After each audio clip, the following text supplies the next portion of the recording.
canal Importante é Saber, amigos do canal Democracia Brasileira, é quarta-feira e como não poderia deixar de ser, é dia de dueto, é dia de conversa, de um bom bate-papo, analisando aí as questões políticas, as questões sociais do Brasil, que tendem, né, a ebulir a cada dia. Temos uma CPI em andamento e hoje o nosso foco do bate-papo vai ser a CPI e a questão, né, das ameaças do Bolsonaro ao STF, o discurso de culpar a China pelo vírus, enfim, aquele papo que já se transcorre aí desde 2020, né? Não muda, é o mesmo discurso, né? Então, gente, já vou apresentar aqui o tema, passa a bola para o meu amigo Henrique se apresentar e ele já emenda aí na análise da matéria. Ontem tivemos o depoimento do ex-ministro Mandetta, né? Que, em linhas gerais, seguiu muito tudo aquilo que ele já escreveu no livro dele, né, Um Paciente Chamado Brasil. Quem teve a oportunidade de ler o livro já viu muito do que ele falou ali. É... E hoje tivemos o depoimento aí do ex-ministro Nelson Taixa, que também durou muito pouco tempo no ministério, até porque, né, dentre as falas dele, ele alegou que não tinha autonomia para trabalhar no Ministério da Saúde, como ele gostaria, e ele era contrário, né, à indicação de cloroquina como tratamento precoce, né? Então ele preferiu pegar o boné dele e ir embora. Ele é um médico bem-sucedido, já voltado já inclusive para o ramo empresarial da medicina. Então, para ele, ser ministro ou não ser, não ia mudar muita coisa, né? E o Mandetta, que hoje em dia os bolsonaristas criticam muito, né? Ele realmente ele é um político de carreira, né? Já foi deputado federal por 2 vezes, 2 mandatos. Então, assim, mas antes disso ele é médico, né? E queira ou não queira, dos 4 ministros da saúde que o Brasil teve, o menos pior ou o melhor, dependendo da nossa análise, né, foi o Mandetta. Isso aí eu acho que não tem o que dizer. Não dá para considerar Pazuello, Queiroga e o Nelson Taixa. Eu nem vou criticá-lo porque assim, um mês de trabalho, 20 e poucos dias, realmente não dá para analisar o trabalho de um ministro em 20 e poucos dias. É até injustiça, né, gente? Mas os outros 3 dá para falar alguma coisa. E é nessa linha que eu passo a bola para você, Henrique. A CPI está apertando? Olá, pessoal do canal que nos assiste. Mais um prazer estar mais uma vez presente com o amigo Leonardo do canal Importante é Saber e junto com o pessoal que assiste e acompanha nosso canal Democracia Brasileira. Está apertando, Leonardo, respondendo a tua pergunta, está apertando bastante. A gente sabe que teve o depoimento do Mandetta, teve o depoimento do Nelson Teich, e a gente já estava preparado, porque são pessoas que, desde quando pediram para sair, que entregaram os cargos durante o governo, eles já tinham fortes oposições ao que ocorre, essa questão de tendencial que acontece lá dentro, onde o presidente é completamente responsável por querer, sabe, direcionar o que tem que fazer no Ministério da Saúde, sabendo que a pessoa não entende nada do ramo da saúde. É assim, é um absurdo, né? Primeiro que é absurdo, o Henrique Mandetta sentiu a pressão, ele pegou e ele falou na sua carta, fez o depoimento para a CPI, o quanto das vezes que ele avisou o governo federal, que ele avisou o Bolsonaro, ele estava constrangido de tentar, de uma forma ou outra, passar pano, entre aspas, do que o Bolsonaro estava querendo impor durante o governo sobre a questão da cloroquina, sobre contra o isolamento social, e a gripezinha, e etc, e etc. E a gente sabe que esse governo não tem como, né, não tem como esconder, tapar o sol com a peneira. A gente sabe o quão errado é esse governo. O Nelson Teich, o Henrique Mandetta demonstrou isso nos seus depoimentos. E do outro lado, a gente tem o Pazuello e o Queiroga para falar sobre a Covid nessa CPI. Só que eu fico perguntando, né? Se mentir, vai preso, né? Falando, mentindo, uma CPI vai preso. Eu fico pensando, como é que vai ser a forma deles passar pano, né? Como é que eles vão se rebolar ali para tentar, de uma forma ou outra, tentar esconder aquilo que é impossível de esconder. Então, ao mesmo tempo, a gente fica nessa expectativa, e o Bolsonaro, como sempre, negacionista, como sempre, louco, conspiranoico, tentando falar que a China que criou a doença, que a doença veio para cá, que fez aquele tabuleiro 4D e não sei o quê, e falando tudo aquilo. Depois a gente não quer que eles falam que eles vivem de teoria da conspiração e terraplanismo, né?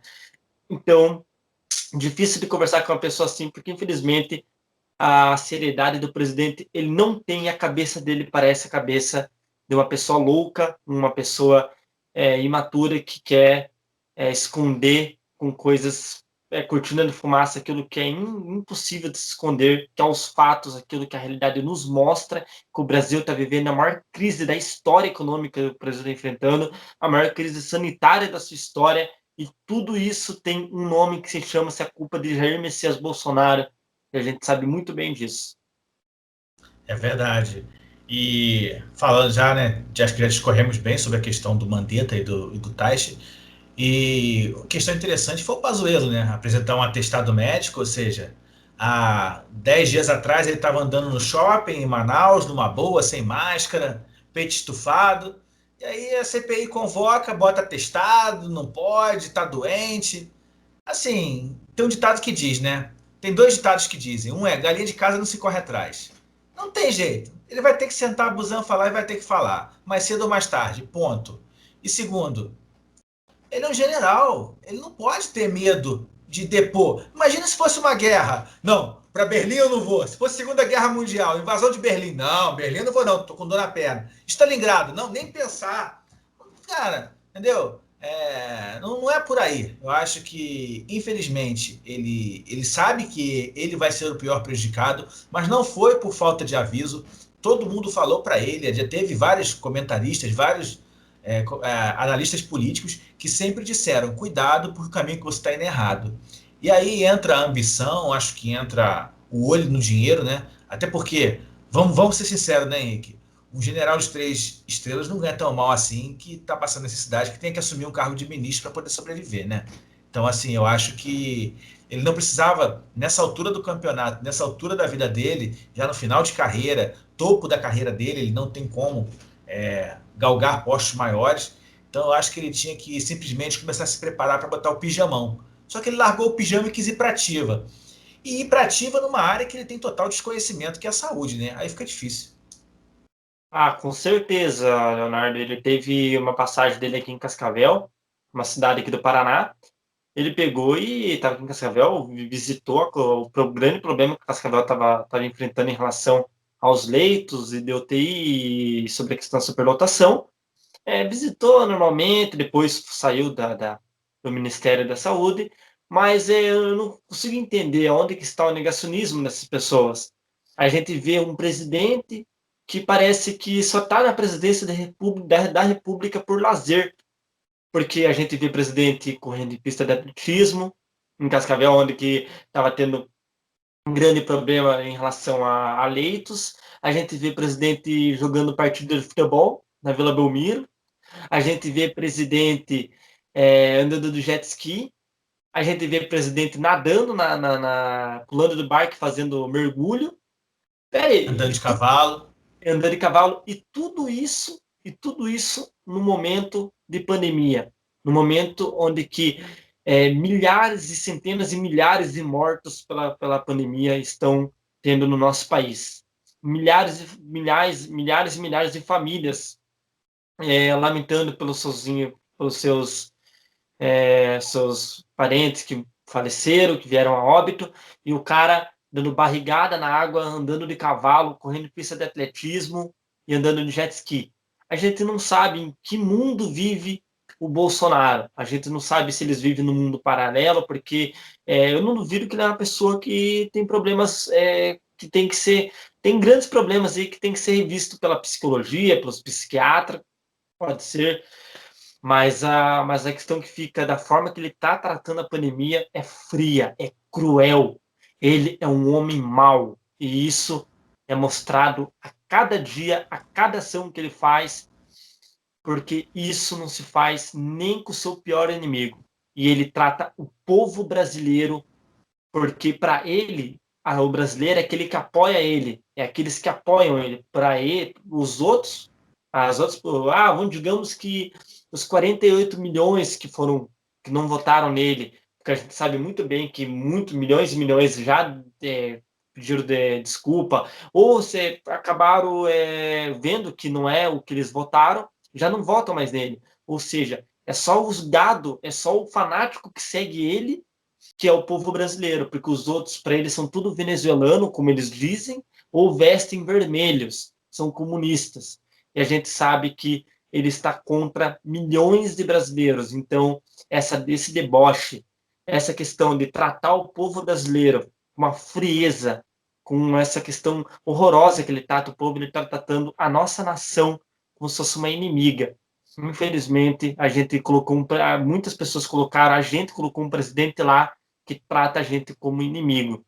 Infelizmente, o Brasil não está em bons lençóis. É verdade. E hoje, inclusive, né, vou ler aqui a declaração dele, né, já claramente atacando o STF. Ele tem uma vontade louca de atacar o STF e ele falou: nas ruas já se começa a pedir que o governo baixe um decreto. Se eu baixar um decreto, vai ser cumprido. Não será contestado por nenhum tribunal, declarou Bolsonaro. E você acha que ele parou? Não, ele continuou. O que está em jogo, e alguns governadores e prefeitos ainda ousam por decretos subalternos nos oprimir. O que nós queremos do artigo 5º de mais importante? Queremos a liberdade de cultos.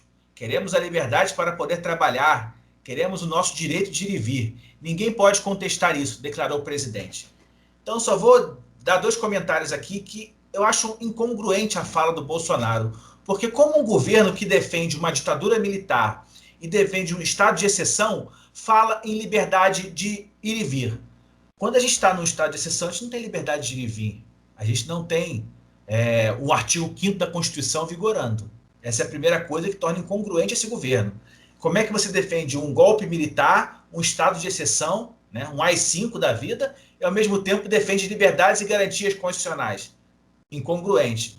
E segundo, não existe decretos subalternos. A Constituição ela tem competências privativas, concorrentes, e o decreto do prefeito não vale mais que o do governador não vale mais que o do prefeito, o do presidente não vale mais que o do governador. As matérias são constitucionalmente determinadas para cada ente federativo e cada um opina sobre a matéria que lhe é competente.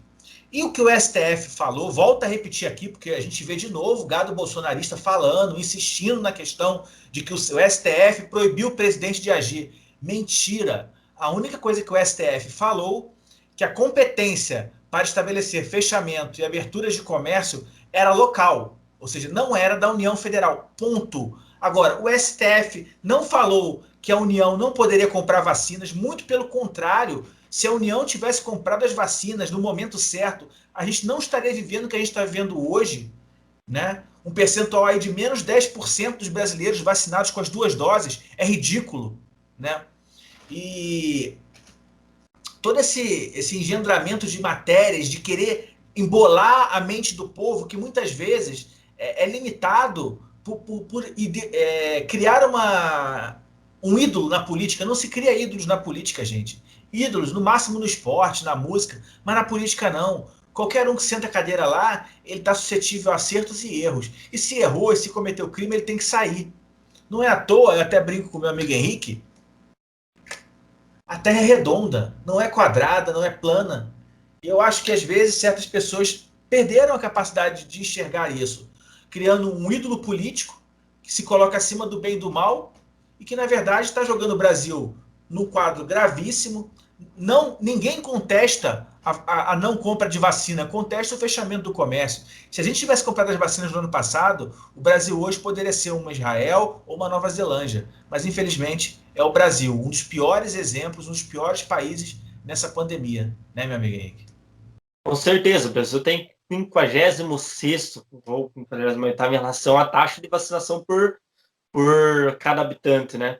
É muito pouco, a gente está muito, muito distante de muitos países. E a gente vê um presidente que tem uma fala autoritária, extremamente autoritária, querendo passar por cima das leis, passar por cima do Pacto Federativo em relação aos estados. A gente sabe que aqui não é absolutismo, que aqui não existe rei, rainha, monarquia, que um só determina e tudo tem que obedecer. Não é uma ditadura aqui, onde uma pessoa fala e tem que ser cumprida de todas as formas.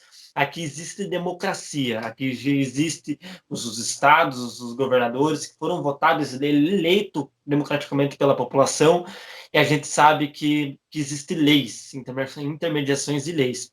Então, no Bolsonaro fala, uma fala extremamente vazia, que não tem nenhum embasamento, e fica flutuando em chapa de isopor, sabe? Aquela que quebra bem facilmente, onde que não tem nenhuma coisa que segure o que ele fala, e é vergonhoso. Já puxando para o assunto do Pazuello, que fez lá o suposto Covid, para não ir depor da CPI também. Eu acho que quem examinou o Pazuello para dizer que ele está com suposto de Covid deve ter sido Osmar Terra, né?